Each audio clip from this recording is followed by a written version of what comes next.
लाखापर्यंत शेतकरी बांधवांचं कर्ज जे थकीत आहे त्या शेतकरी बांधवांचं कर्ज माफ करण्याचा निर्णय घेतलेला आहे।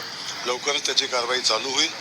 जे लोक नियमित कर्ज भरतायत अशा लोकांना सानुग्रह अनुदान 50,000 रुपये देण्याचा निर्णय घेतलेला आहे। त्याची प्रक्रिया चालू आहे। त्यामुळे जो शब्द माननीय मुख्यमंत्री महोदयांनी निवडणुकीमध्ये दिलेला होता त्या प्रत्येक शब्दाला न्याय देण्याची भूमिका तो प्रत्येक शब्द पूर्ण करण्याची भूमिका महाराष्ट्राचे मुख्यमंत्री महोदय घेताना आपण पाहतो। आता राज्यामधल्या सुमारे 35 लाख शेतकऱ्यांची कर्जमाफी होण्याची शक्यता आहे। राज्य सरकारमधल्या सूत्रांनीच या कर्जमाफीच्या संदर्भातली माहिती दिली आहे। त्यामुळे 2026-27च्या अर्थसंकल्पामध्ये मुख्यमंत्री फडणवीसांनी पुण्यश्लोक अहिल्यादेवी होळकर शेतकरी कर्जमाफी योजनेची घोषणा केली होती आणि याच योजनेमध्ये शेतकऱ्यांचा 2 लाखांपर्यंतचं कर्ज माफ केलं जाणार आहे। या कर्जमाफीसाठी परदेशी समितीचा अहवाल सरकारच्या समोर सादर करण्यात आला।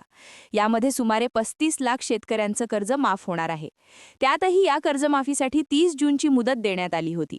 मात्र ही कर्जमाफी त्यापूर्वीच होण्याची शक्यता आहे। त्यातच अंतिम निर्णय होईपर्यंत लाभधारक शेतकऱ्यांची संख्या ही आणखी वाढणार असल्याचं कळतंय। त्यामुळे राज्यामधल्या शेतकऱ्यांना एक मोठा दिलासा मिळू शकतो। या शेतकरी कर्जमाफीची रक्कम ही जवळपास 25,000 कोटी रुपये असण्याची देखील शक्यता आहे। तर शेतकरी कर्जमाफीसाठी नेमके कोणते निकष आणि कोणती पात्रता ठरवण्यात आलेली आहे आपण बघूया। कोणकोणते शेतकरी यासाठी पात्र असतील? 2 लाख रुपयांपर्यंतची थकबाकी ज्यांची आहे ते शेतकरी पात्र असतील। ज्यांचं पीक कर्ज थकलेलं आहे असे शेतकरीच पात्र राहतील। 30 सप्टेंबर 2025 पर्यंत थकीत असलेलं जे कर्ज आहे ते माफ होईल। नियमित कर्जफेड करणाऱ्या शेतकऱ्यांना 50,000 पर्यंत प्रोत्साहन लाभ देखील दिला जाईल।